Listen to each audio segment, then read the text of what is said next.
भाई काफ़ी दिनों बाद मुलाकात हो रही है हम लोगों की। आप लोग का आई होप एग्ज़ाम चल रहा होगा, कुछ लोगों का ख़त्म हो गया होगा। अब अगले सेमेस्टर में आप लोग क्या क्या पढ़ेंगे और किस किस चीज़ का एग्ज़ाम देना है बहुत सारे लोगों को, उनको मैं क्लियर कर दूं जिनका भी इवेंट सेमेस्टर है। ठीक है ना। लाइक सेकेंड हो, फोर्थ हो और थर्ड हो। इन सेमेस्टर में किनको सिविल इंजीनियरिंग के बेसिकली जो लोग हैं उनको क्या क्या एग्जाम देने हैं, कितने नंबर का पेपर होगा, वो सारी चीज़ें डिस्कस कर लेते हैं। और चैनल पर क्या क्या आपको इनिशियली मिल जाएगा, कैसे शुरुआत करनी है, उन सारी चीज़ों की बात हम लोग कर लेंगे। ठीक है। उसके बाद अगर कोई अलग स्टेट से हो तो वो अपना सिलेबस चेक कर ले। मैं यहाँ फिलहाल बीटी यूपी बोर्ड यानी board of technical education Uttar Pradesh की बात कर रहा हूँ। अगर किसी और बोर्ड से आप बिलोंग करते हैं तो आप सब्जेक्ट पढ़िए जरूर, लेकिन सिलेबस ये आपका नहीं है। ठीक है ना। लेकिन अगर आप लोग बीटी यूपी से हैं तो प्लीज इसको देखिए और आप अपना समझिए किसको कैसे डील करना है। मैं केवल ये नहीं बताऊंगा कि सिलेबस क्या है, बल्कि ये भी बताऊंगा कि उसको कैसे पढ़ना स्टार्ट करना और क्या करना है। बहुत सारी शिकायतें हैं लोगों की समय से वीडियो ना खत्म होना है, तो मैंने अपनी मजबूरी पहले ही बता दी है। तो उस प्रॉब्लम रहती है, मैं समय से नहीं डाल पाता हूँ। लेकिन अगर उसके तहत उसके बावजूद भी कुछ लोगों का प्रेम लगातार मिलता जाता है, उनको मैं तहे दिल से धन्यवाद करता हूँ। जो लोग भी मेरी लापरवाही के बाद, लापरवाही नहीं कह सकते हैं, आपकी नज़र में लापरवाही, मेरी कुछ प्रॉब्लम्स हैं, लेकिन उसके बाद भी जो लोग एक कमेंट्स अच्छा डाल देते हैं कि सर बहुत बढ़िया था या ऐसा हुआ था वैसा, उनको बहुत बहुत धन्यवाद करता हूँ। आगे शुरू करते हैं हम लोग, क्या क्या है सिलेबस हम लोगों का। ठीक है ना। सबसे पहले हम लोग बात कर लेते हैं। देखिए सेकंड सेमेस्टर यहाँ मैंने लिखा नहीं है, लिखा तो मैंने आपका फोर्थ और सिक्स्थ का है, लेकिन मैं सेकंड सेमेस्टर की बात कर लूंगा। आपके सेकंड सेमेस्टर में क्या है। सेकंड सेमेस्टर का मतलब हुआ कि आप अभी फर्स्ट सेमेस्टर आपका सिविल में कंप्लीट हुआ है और सेकंड सेमेस्टर में आप गए हैं, तो सेकंड सेमेस्टर बड़ा अच्छा है। केवल 3 सब्जेक्ट आपको इसमें एग्जाम की पॉइंट ऑफ व्यू से हैं तो बहुत सारे, लेकिन एग्जाम केवल किसका देना है। पहली चीज है जिसमें हम ज्यादा, देखिए मेरा सेक्टर काफी टेक्निकल वाला पोर्शन है, तो जो कॉमन सब्जेक्ट होते हैं जो सारे ही ब्रांच के लोग पढ़ते हैं उन पर मैं कम फोकस कर रहा हूं। मैं सिविल वालों को विशेष तौर से आगे ले जाने का प्रयास कर रहा हूं। ठीक है ना। आगे ले जाने का मतलब सब लोग आगे जाएं, लेकिन मेरा जो चैनल है वो बेसिकली सिविल के लिए है। ठीक है ना। तो मैं टेक्निकल सब्जेक्ट्स जो आप फर्स्ट ईयर कहीं पढ़े हो उससे मतलब नहीं है, लेकिन अभी आप कोर टेक्निकल को अगर अच्छे तरीके से समझना चाहते हैं तो आपको आई होप इससे बेटर चैनल आपको नहीं मिलेगा, वो भी फ्री ऑफ कॉस्ट। और जो लोग भी पेड चैनल के चक्कर में इन चीजों पर पड़े हुए तो मैं बता दूं आपको, यही चैनल पेड हो जाएगा तो अच्छा लगने लगेगा आपको। ठीक है ना। बाकी जो पढ़ा हुआ है तो जान लो दोस्त, जो कॉन्सेप्ट तुमको फ्री ऑफ कॉस्ट मिल जा रही है ना, केवल नोट्स के चार्ज लगते हैं चैनल पे। सिंपली सी बात है, कहीं ना कहीं से आपके जो चीजें हो रही हैं, जो समय जा रहा है, जो अरेंजमेंट हो रही है, उसका खर्च निकालने के लिए केवल नोट्स का चार्ज मैंने रखा हुआ। वो भी इसलिए क्योंकि नोट्स कोई और लिखता है, नोट्स लिखता है, वो मेहनत करता है तो वो आप तक पहुंचता है। यूट्यूब से कोई पेमेंट मिलती नहीं है, इसलिए नहीं मिलती है क्योंकि उतने सब्सक्राइबर नहीं होते हैं। कोई म्यूजिकल चैनल नहीं है, एजुकेशनल चैनल है। उसमें एजुकेशनल चैनल में कोई गया, पॉलिटेक्निक करने वाले ही कितने लोग हैं, और उसमें भी फिर सिविल वाले। मैं सारे सारे ब्रांच एक साथ लेके नहीं चलता हूँ, मेरे चैनल का नाम ही है, समझ गया ना, सिविल टेक सॉल्यूशन। तो टेक का जितना भी प्रॉब्लम है उसका सॉल्यूशन यहाँ आपको मिलेगा। ठीक है ना। और मिलेगा ऐसा बेहतर मिलेगा कि आप जो लोग पढ़े हुए हैं वो लोग जानते हैं, अदरवाइज आप अगर नए हैं तो फिर आइए देखिए। ठीक है ना। तो सेकंड सेमेस्टर में क्या आपका अप्लाइड मैथमेटिक्स है, अप्लाइड मैथमेटिक्स है। और ये सेकंड वाला, फर्स्ट वाला तो आपने फर्स्ट सेमेस्टर में कर लिया। अप्लाइड मैथमेटिक्स सेकंड का केवल एक पेपर होगा आपका ये। दूसरा एग्जाम जो आपका हो जाएगा वो अप्लाइड मैकेनिक्स का होगा। ये थोड़ा टेक्निकल है, लेकिन फिर भी इसके बारे में काफी जानकारी होती है। अगर कई लोगों ने इंटरमीडिएट या बीएससी कर रखा है तो अप्लाइड मैकेनिक्स भी, मैकेनिक्स तो पढ़ा हुआ है लेकिन एप्लीकेशन उसके नहीं पढ़े हुए हैं, तो थोड़ा सा देख लेंगे आप। बहुत कठिन चीज नहीं, बहुत आसान चीज है इसमें। ठीक है ना। फिर आपका तीसरा आ जाता है elementary electrical and mechanical engineering. ठीक है ना। उसका उसका नाम अगर बदल के हम लोग नया सब्जेक्ट में, मैं इसको नाम इसका जो अभी है सब्जेक्ट में वो लिख देता हूँ, basic of mechanical and electrical engineering. ठीक है ना। ये है basic of electrical electrical and mechanical engineering. मतलब ये जान लीजिए भले ही आप सिविल के हों, लेकिन आपको थोड़ी बहुत जानकारी इलेक्ट्रिकल और मैकेनिकल की भी होनी चाहिए, क्योंकि ब्रांच आपस में कहीं ना कहीं आपको थोड़ी सी जानकारी नहीं रहेगी तो आप पूरे काम को एक साथ, कोई भी घर बनाने में ऐसा नहीं कि आपको उसमें पंप नहीं लगाना है या फिर उसमें इलेक्ट्रिफिकेशन नहीं करना, तो आपको जनरल नॉलेज होनी चाहिए उसकी। इस वजह से आपको एक बुक ये पढ़ाई जाती है और यहीं से आपका टेक्निकल जो है वो स्टार्ट हो जाता है, टेक्निकल सेक्टर आपका स्टार्ट हो जाता है। और बाकी मैथ्स तो आपने वैसे भी पढ़ रखी होगी थोड़ी बहुत, थोड़ा बहुत अलग एप्लीकेशन वाला मैथ मिलेगा आपको, जो यूज होना है मैथ वो मैथ मिलेगा आपको। चेंज होता है, लेकिन आपका थ्योरेटिकल पॉइंट वही रहता है, प्रैक्टिकली आपका अप्रोच जो रहता है वो बदलने लगता है, चीजों को देखने का जो नजरिया है वो चेंज होने लगता है। तो ये मैथ्स जो होती है वो अप्लाइड मैथ्स है। अप्लाइड मैकेनिक्स का भी वही है। इंटरमीडिएट में ही मैकेनिक्स आपने फिजिक्स में पढ़ लिया होगा, लेकिन ये मैकेनिक्स जो होता है वो आपका नजरिया बदलने के लिए कि आप चीजों को अप्लाई कैसे कर सकते हैं, ठीक है ना। तो इसके लिए ये वाला आपका अप्लाइड मैकेनिक्स है। और आपका basic of electrical and mechanical आपको इसलिए पढ़ाया जाता है कि आपको इलेक्ट्रिकल और मैकेनिकल की भी जनरल जानकारी हो, जिसकी वजह से आपको कोई फॉल्ट पकड़ना हो, कोई दिक्कत आ रही हो तो उसको आप समझ पाए। इस पॉइंट ऑफ व्यू से इसको आपको बनाया गया, ठीक है ना। तो ये आपका केवल 3 एग्जाम होने हैं आपके सेकंड सेमेस्टर में। कूल रहिए, आराम से रहिए, तीनों ही बहुत आराम से हो जाएंगे आपके, ठीक है ना। तीनों ही एग्जाम आपके काफी आराम से निकल सकते हैं, आप समझ लीजिए इन चीजों को, ठीक है ना। अब उन लोगों की बात करते हैं जिनका 4th सेमेस्टर है और 6th सेमेस्टर है। आप ध्यान से सुनिएगा, अच्छे तरीके से सुनिएगा, सब सारे डाउट्स आपको क्लियर हो जाएंगे, ठीक है ना। ये जितने सब्जेक्ट मैंने 4th सेमेस्टर के लिख रखे हैं ना, वो केवल वही हैं जिनके एग्जाम होने हैं। मतलब कुछ सब्जेक्ट का अगर आप सिलेबस निकालेंगे तो उसमें 2-4 सब्जेक्ट आपको और मिलेंगे, लेकिन उनका आपको थ्योरेटिकल एग्जाम नहीं देना है। उन सब्जेक्ट का आपको थ्योरेटिकल एग्जाम नहीं देना है, एग्जाम केवल इन सब्जेक्ट से देने हैं जो मैंने लिख रखे। तो पहले सेकंड ईयर वाले 4th सेमेस्टर यानी सेकंड ईयर का जो दूसरा साल है, 4th सेमेस्टर वाले लोग समझ ले, फिर 3rd सेमेस्टर पे बात करेंगे, ठीक है ना। सबसे पहले 4th सेमेस्टर की बात करें हम लोग, तो सबसे पहला सब्जेक्ट है कम्युनिकेशन स्किल्स। सेकंड, फर्स्ट वाला आप लोगों ने पढ़ रखा होगा। सारे ही एग्जाम जो आपके होने हैं लगभग 50-50 नंबर का पेपर होता है। केवल ड्राइंग का पेपर जो होता है वो 60 नंबर या उससे ज्यादा, और समय 3 घंटे, नहीं तो ज्यादा से ज्यादा पेपर जो है वो 2.5 घंटे के होते हैं और 50 नंबर ऑक्युपाई करता है एक पेपर, मतलब 50 मार्क्स लगभग एक एग्जाम का मिलता है आपको। और टोटल इसमें जो नंबर हैं आपके वो 350 मार्क्स जो है वो कवर होने वाले हैं, ठीक है ना। 350 मार्क्स जो होते हैं वो कवर होने वाले हैं इसमें। कैसे? 1 2 3 4 5 6 एंड 7, तो 7 multiplied by 50, 350 theoretical marks. Theory के मार्क्स आपको 350 हैं इसमें से, और इसमें से आपको टोटल कैलकुलेशन होना है। और इसी तरीके से इसमें ध्यान से देखिएगा, 350 मार्क्स थ्योरी में का मतलब 4th सेमेस्टर काफी इंपॉर्टेंट है, मतलब कब काफी सारे पढ़ने वाले थियोरेटिकल पोर्शन। सेकंड में केवल 3 ही सब्जेक्ट थे, इसमें देख लीजिए आप 7 सब्जेक्ट हैं आपको, ठीक है ना। एग्जाम देने वाले सब्जेक्ट तो उसमें भी है, लेकिन वो एग्जाम नहीं होगा उनका, थ्योरेटिकल पेपर नहीं होगा, ठीक है ना। कम्युनिकेशन स्किल सेकंड आप जानते हैं, फर्स्ट पढ़े हैं तो इसमें आपको कम्युनिकेशन कैसे करना है वो सिखाया जाता है। 50 मार्क्स का पेपर इसका होगा आपका एग्जाम में। और हाईवे इंजीनियरिंग बहुत जरूरी है। हाईवे इंजीनियरिंग क्या है भाई? जब भी आप सड़क वगैरह पर जाते हैं तो उनकी डिजाइन, उनमें यूज होने वाला मटेरियल, सड़कें कितने प्रकार की होती हैं, सड़क से जुड़ी हुई जितनी जानकारी है वो सारी जानकारी आपको किसमें मिलेगी? हाईवे इंजीनियरिंग में। बहुत इंपॉर्टेंट है, बहुत जरूरी है। शुरुआत हो चुकी है, अभी 3rd सेमेस्टर तक ना आप चीजों को प्रैक्टिकल नहीं देखेंगे। सोम पढ़े होंगे, फ्लूइड मैकेनिक्स पढ़े होंगे ना, ये सब थ्योरेटिकल अप्रोच है। चीजें जिंदगी में जब उतरेंगी तो आपको हाईवे इंजीनियरिंग समझना पड़ेगा। बहुत इंपॉर्टेंट चैप्टर है, ध्यान से हम लोग देखेंगे इसका लेक्चर चैनल पे। आप मेरे चैनल पे विजिट करेंगे, आपको इसका लेक्चर भी मिलेगा। अभी हो सकता है स्टार्ट ना हुआ हो, तो कोई बात नहीं, ये स्टार्ट हो जाएगा। अभी स्टार्ट हो चुके में आपको इरिगेशन मिल जाएगा, आपको सर्वे फर्स्ट ये कंप्लीट मिलेगा। इरिगेशन में कुछ चैप्टर हो चुके हैं, कुछ चैप्टर हो सकता है मिले। आप ये वीडियो कब देख रहे हैं दैट डिपेंड्स, बट मुझे जहां तक मालूम है कि आप अभी देख रहे हैं, सर्वे फर्स्ट आपको कंप्लीट पड़ा हुआ है चैनल पे। और यकीन मानिए सर्वे का उससे बेहतर एक्सप्लेनेशन बहुत कम चांस है मिलने का। आप चाहे तो देख करके अपना फीडबैक जरूर कमेंट बॉक्स में डालिएगा। जब सर्वे आप पढ़ेंगे तो आप इसका फीडबैक जरूर कमेंट बॉक्स में डालिएगा, सर कैसा लगा आपको सर्वे पढ़ के, कि what actually survey is, this is my favourite, one of my favourite subject, ठीक है ना। तो सर्वे आपका फर्स्ट जो है वो पूरा पड़ा हुआ है। इरिगेशन भी स्टार्ट हो चुका है।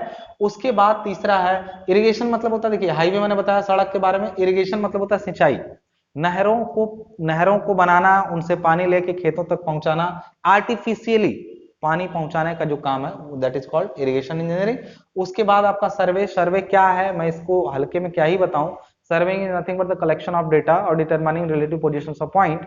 बट उनके बारे में हम लोग बात करेंगे उसी सब्जेक्ट में डायरेक्टली। किसी भी चीज के बारे में काम स्टार्ट करने से पहले हमें सर्वे करना पड़ता है, वो राइट हैंड है सिविल इंजीनियरिंग का। सिविल इंजीनियरिंग का जो मेन काम है, सबसे पहले सर्वे किए बिना स्टार्ट कोई भी काम नहीं हो सकता, ठीक है। अब अगली चीज होती है आपकी रेनफोर्स सीमेंट कंक्रीट स्ट्रक्चर, यानी इसको कहते हैं हम लोग आरसीसी। इन शॉर्ट हम लोग इसको क्या कहते हैं? आरसीसी। आरसीसी 2 मेथड से पढ़ी जाती थी। देखिए पढ़ी जाती थी क्या मतलब है, एक है वर्किंग स्ट्रेस मेथड यानी WSM, दूसरा है लिमिट स्ट्रेस मेथड यानी LSM। तो अभी तक आपके पुराने जो मतलब सीनियर्स थे वो लोग इस मेथड को फॉलो करते थे, विच इज थियोरेटिकल मेथड। अब आपको प्रैक्टिकल मेथड पढ़ना है। लिटिल बिट टिपिकल है पढ़ने में ये, बट अब आपको यही पढ़ना है और यही चलेगा मेरे चैनल पे। लेकिन ये खत्म नहीं है हुआ, इसको भी आधा पढ़ना है, मतलब इसके बारे में काफी चीजें पढ़नी है। तो इससे जुड़ा हुआ पूरा बेसिक लेक्चर आपको आरसीसी बाई डब्ल्यूएसएम से एक प्लेलिस्ट है, आरसीसी बाई डब्ल्यूएसएम लिखा हुआ है। चैनल पर जाएंगे सिविल टेक सॉल्यूशन, होम के बगल में वीडियो, वीडियो के बगल में प्लेलिस्ट होगी, प्लेलिस्ट में सर्च करेंगे, फोर्थ सेमेस्टर में जाएंगे, फोर्थ सेमेस्टर वाले सेक्शन में आपको आरसीसी बाई डब्ल्यूएसएम लिखा हुआ मिलेगा।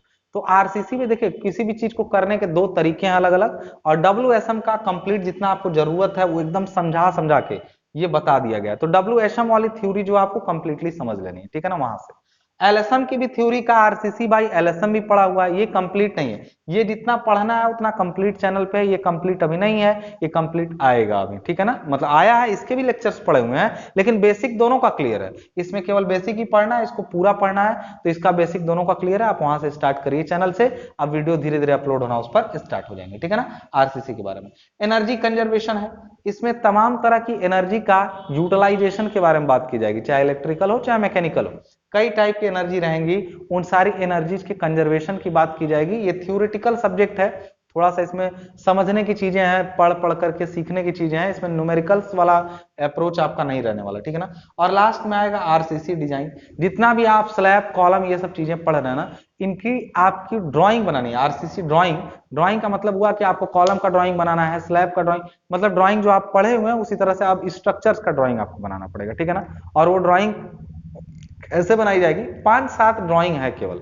देखिए आपको अभी चिंता करने की जरूरत जो है सब्जेक्ट में ना, वो एक इसमें है, एक इसमें है, इसमें है, इसमें है, बाकियों को आप बाद में भी पढ़ेंगे तो वो सारा क्लियर हो जाएगा। ड्राइंग 5-7 ड्राइंग है जिनको आप बना करके प्रैक्टिस कर लें तो उसके बाहर कुछ जाने वाला नहीं है। ये लास्ट जो लोग पहले ही हल्ला करना शुरू कर देते हैं कि सर ये क्यों नहीं पढ़ा रहे हो, भाई सबसे लंबा लेंदी ये सब्जेक्ट है, सबसे दिक्कत देने वाला लेंदी वाला सब्जेक्ट आपका रेनफोर्स कंक्रीट स्ट्रक्चर है। तो इसको आपको पहले स्टार्ट कर देना पढ़ने से, क्योंकि ये समझने में दिक्कत देता है। हो सके तो इसका ऑफलाइन कोचिंग करिए, क्योंकि देखिए कुछ चीजें ना ऑनलाइन में नहीं हो पाती हैं। आपको ऑनलाइन तब चूज करिए जब आपके पास ऑप्शन ना हो, हमेशा ध्यान रखिएगा।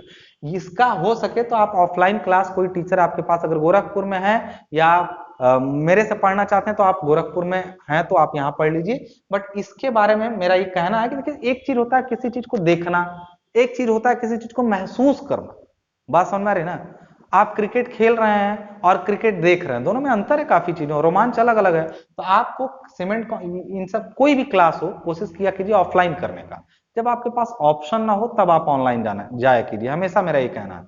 जो लोग भी वीडियो देख रहे हैं, ऑनलाइन बहुत बेटर है, लेकिन ये जान लीजिए कोई भी टीचर ऑनलाइन में ना 50% से ज्यादा अपना नहीं दे पाता है। ऑफलाइन में उससे मिलेंगे तो आपको मोर देन 50% मिलेगा, 50% क्या 100% वो अपना दे पाएगा, ठीक है ना। तो हमेशा ऑफलाइन को प्रेफरेंस दीजिए, ऑनलाइन तभी जब आपके पास ऑप्शन नहीं है, रिसोर्सेज नहीं है, प्रॉब्लम है, तब के केस में आप ऑनलाइन चीजें कवर करिए, ठीक है ना। एनर्जी कंजर्वेशन थ्योरी हुआ, आरसीसी ड्राइंग आपने समझ लिया कि ये पेपर होगा, 5-7 ड्राइंग रट के खाली शुरुआत फटाक से इससे करिए। पहले इसको पढ़िए, इसको पढ़िए, इन तीनों को पहले पढ़िए, ये ऊपर के ये 3 सब्जेक्ट को पहले पढ़िए, बाकियों को आप बाद में भी मैनेज कर सकते हैं। इसको भी थोड़ा सा अच्छा है, ये भी इसको भी समझना है। मतलब शुरुआत यहाँ 1 2 3 और फिर 4 इस नंबर से शुरुआत करिए और पढ़िए आप चीजों को, ठीक है ना। अब हम लोग बात करते हैं इसी पर लगे हाथ 6 सेमेस्टर के बारे में। ये 4 सेमेस्टर वालों की बात हो गई। 6 सेमेस्टर में क्वांटिटी सर्वेइंग एंड वैल्यूएशन, काफी मोटी किताब है इसकी। किसी बिल्डिंग में या किसी रोड में कितना मटेरियल लगना है, कितनी मिट्टी लगेगी, कितना उसमें गिट्टी लगेगा, कितना बालू लगेगा, सीमेंट लगेगा, उसको कहते हैं क्वांटिटी सर्वेइंग। क्वांटिटी का सर्वे करना। इसका पहले किताब का नाम होता था एस्टिमेटिंग कॉस्टिंग एंड वैल्यूएशन, ठीक है ना। होता था क्या, एस्टिमेटिंग कॉस्टिंग एंड वैल्यूएशन। तो चैनल पर हो सकता है नाम जो आपको मिले वो एस्टिमेटिंग कॉस्टिंग मिले, ठीक है ना, या एस्टिमेटिंग मिले, तो आप परेशान मत होइएगा, वो क्वांटिटी सर्वेइंग ही है। बात समझ में आ रही ना, वो आपका क्वांटिटी सर्वेइंग ही है जो एस्टिमेटिंग कॉस्टिंग, ठीक है ना। और valuation, quantity surveying and valuation है, यहाँ पहले नाम होता था एस्टिमेटिंग कॉस्टिंग एंड वैल्यूएशन, दोनों सेम चीजें हैं, दोनों का सिलेबस सेम है। ऑलरेडी 2-3-4 लेक्चर आपको शुरू हो गए होंगे मिलना, उसको पढ़िए ध्यान से। उसके फिर आपका आता है कंस्ट्रक्शन मैनेजमेंट एंड अकाउंट। इसमें एक चीज का ध्यान रखिएगा, एक ये सब्जेक्ट जो आपका है ना, ये काफी थ्योरेटिकल अप्रोच है और 3 से 4 लेक्चर में खत्म हो जाएगा मैं।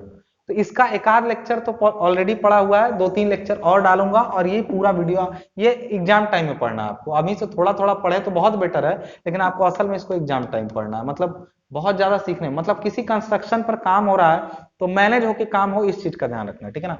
तो ये आपका कंस्ट्रक्शन मैनेजमेंट की बात कर रहे हैं हम लोग कि कंस्ट्रक्शन मैनेजमेंट क्या होता है। ये बहुत शॉर्ट है, जल्दी खत्म होने वाला है। आपको ये ध्यान, मतलब इस जैसे मैंने इनको बताया कि इस सेमेस्टर में ये चीजें ध्यान से पढ़नी है, तो आपको जो पढ़ना है वो पहला नंबर पर आपको सबसे जरूरी जो है, एक नंबर पर इसको सबसे पहले डिजाइन ऑफ स्टील स्ट्रक्चर, जैसे आरसीसी पढ़ा आपने, अगर आप लोग पढ़ चुके हैं आरसीसी तो समझिए डिजाइन है। अब कंक्रीट के जगह पर स्टील के मेंबर बनेंगे। अब आपका दूसरे नंबर पर इसको रखिएगा आप, ठीक है ना, ये दो चीजें आपने पढ़ लिया। उसके बाद तीसरे नंबर पे आप रखिएगा स्टील स्ट्रक्चर ड्राइंग को, यानी 3 चीजें पहले पढ़नी है। ये भी उतना ही मार्क्स का है, लेकिन ये एग्जाम टाइम गेन हो जाएगा। और एक इलेक्टिव आता है, इलेक्टिव मतलब आपको चूज करना है कि कौन सा पढ़े इसमें से। तो कोई एक पेपर आपको इस, मतलब पेपर इसका भी होगा 50 नंबर, लेकिन किसी एक ही से, या ये सेक्शन या ये सेक्शन या ये, आपकी मर्जी है कि आपका इंटरेस्ट किसमें, आप उसमें ले लीजिए। तो repairing and maintenance of building वाला एक हिस्सा होता है, एक प्लम्बिंग सर्विस होती है, और एक एनालिसिस ऑफ स्ट्रक्चर होता है। इन तीनों में से कोई एक सेक्टर लेकर के आप उसका एग्जाम दे देंगे, ये भी 50 नंबर का होगा। टोटल 250 मार्क्स का थ्योरी का एग्जाम होगा, किसमें, आपका 6 सेमेस्टर। बात समझ में आ रही ना। तो आपको आई होप सिलेबस समझ में होगा। अब देखिए इसमें पहले नंबर पे डिजाइन, इसका मैं कहूंगा कि इसको आप हो सके तो ऑफलाइन क्लास में पढ़िए। अदरवाइज अगर आपके पास अभाव है, आपके आसपास अच्छी क्लासेस नहीं मिल पा रही हैं, तब के केसेस में आप इसको कैसे कर सकते हैं, लाइक अभी देखिए जरूर नहीं कि मैं यहीं पर हूँ, आप जो करंट स्थिति में पता कर लिया कीजिए कि मैं कहाँ पे हूँ, ठीक है ना। जो लोग भी पूछते हैं सर किस शहर से है, तो देखिए जगह बदलते रहते हैं, ऑनलाइन प्लेटफॉर्म आपका सेम है, कई बार जगह बदलती है। तो आप जो आपको डिस्क्रिप्शन बॉक्स में डिटेल्स भेजी जाती है ना, उसमें व्हाट्सएप नंबर रहता है, किसी को फोन नहीं करना है, व्हाट्सएप करना है। जो व्हाट्सएप ऑपरेट करते हैं वो आपको जानकारी दे देंगे उसके बारे में, ठीक है। तो आप ये सारे काम जो है आपको ये समझ में आ गए होंगे। सबसे पहले इसको कोशिश करेगा ऑफलाइन पढ़ने का, ना समझ में आया तो पढ़ेगा, चैनल पर इसका पूरा लेक्चर आपको ऑलरेडी मिल जाएगा पढ़ा हुआ। समझ में आ रही बात। तो आई होप आपको 4th 6th और 2nd सेमेस्टर की पूरी बातें समझ में आ गई होंगी, और आप लोग अपना सिलेबस अच्छे से स्टार्ट करें, आप अपने अभी से लग जाइए ताकि आप बेटर समझ पाए। केवल देखिए कुछ लोगों को नोट से प्रॉब्लम है, सर नोट्स पेड कर रखे हो, भाई सिंपल सी बात है, मैंने पहले ही समझा दिया कि नोट्स पेड इसलिए वजह होती है क्योंकि भाई जो लिख रहा है वो उसका आउटपुट चाहता है आपसे, ठीक है। बाकी मेरी सर्विसेज आपको अभी तक फ्री हैं, अगर सब कुछ ठीक रहा तो फ्री ही रहेंगी। बात समझ में आ रही ना। मुझे भी कई पेड चैनल से ऑफर आते हैं कि हाँ पेड कर देंगे, ये कर देंगे, लेकिन मैं कोशिश करता हूँ कि मुझे पेड ना करना पड़े, क्योंकि डिप्लोमा के जो बच्चे हैं, जो मिडिल क्लास फैमिली से हैं, वो फ्री में सुविधा ले पाए। और दूसरी बात एक अनुभव की बात होती है, मेरे एज पे कभी मत जाइएगा, आप मेरे लेक्चर्स देखिएगा, क्योंकि मैं पढ़ा उस उम्र से रहा हूं, जब मैं होश संभाला था तब से पढ़ा रहा हूं, बस इतना जान लीजिए आप, किसी न किसी को पढ़ा रहा हूं। तो इस वजह से आप लेक्चर समझिए, और सिविल के लिए आपको कहीं जाने की जरूरत नहीं है, किसी भी पेड लेक्चर को फॉलो करने की जरूरत नहीं है, बिंदास होकर आप पढ़िए, आपको इससे बेहतर कहीं पर नहीं मिलेगा, ठीक है ना। बाकी अगर मैं अपना कोर्स पेड करूंगा तो फिर दिक्कत इससे, मतलब लोगों को कई बार पैसे ना लीजिए तो लगता है कि नहीं फ्री वाली चीजें उतनी अच्छी नहीं होती हैं, तो ये दिमाग से मानसिकता निकाल दीजिए। अब पूरा कि खराब कर रहे हैं आप इसको, तो अपने तरीके से चीजों को कंप्लीट करिए। मिलते हैं तब सिलेबस वाले वीडियो में मिलेंगे। ऐसे वीडियोज मैं कम ही बनाता हूँ, मतलब, लेकिन काफी डिमांड आ रही है सर सिलेबस समझाइए सिलेबस। अब बच्चे इतना भी नहीं जागरूक हैं कि वो सिलेबस समझ पाए, इसलिए मुझे वीडियो बनानी पड़ी। अदरवाइज मैं ऐसी वीडियोज की एक दिन में एग्जाम क्रैक करें, ये करें वो करें, मुझसे नहीं हो पाता है, माफी चाहूंगा उसके लिए। लेकिन हाँ सिलेबस बता दिया ताकि आप क्लियर रहें कि क्या होना है, ठीक है। तब तक के लिए मिलते हैं, धन्यवाद।